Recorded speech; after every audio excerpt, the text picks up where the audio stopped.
కొంతమంది తల్లిదండ్రులు ఏం చేస్తారో తెలుసా? రేయ్, మన చర్చికొచ్చే పలానోడు ఉన్నాడు చూసారా, ఆడు ఇట్లా చేసాడంట్రా అని చిన్న పిల్లల ముందు ఈ మాటలు మీరు డిస్కస్ చేశారనుకోండి, వాడి హృదయంలో ఏ బీజం నాటబడిద్ది? అంటే ఈ చర్చికి వచ్చే వాళ్ళు అందరూ ఇట్లా నామకార్థంగా బ్రతుకుతారు, ఏదో ఆదివారం తెల్లబట్టలు వేసుకుంటారు, కానీ లోపటంతా అంతరంగం ఎలా ఉంటుంది. సంఘం అన్నా దేవుని వాక్యం అన్నా ఆ చిన్న పసి హృదయాల్లో ఒక చేదైన విత్తనాలు విత్తినోళ్ళం అయిపోతాం కదా. ఎప్పుడు దేవుని బిడ్డలు సువాసనను వెదజల్లే సువార్తను మోసుకుని వెళ్ళాలి, కానీ దుర్వార్తలు మనం మోసుకుని వెళ్ళకూడదు.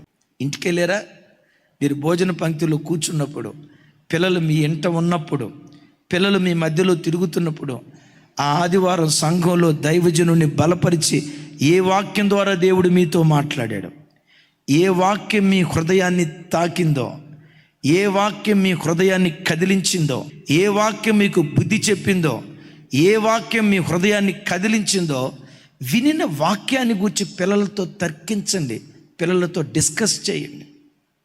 సంఘానికి వచ్చే ప్రజల్లో భక్తి కలిగిన వాళ్ళు చాలామంది ఉంటారు కదా, వాళ్ళ భక్తిని కూర్చున్నటువంటి వార్తలు, రైచిన మన చర్చికి పలానా కొస్త తెలుసా, పలానా అన్న వస్తాడు తెలుసా, అదే మన సాక్ష్యం చెప్పాడు సుధీర్ అన్న, ఆ అన్న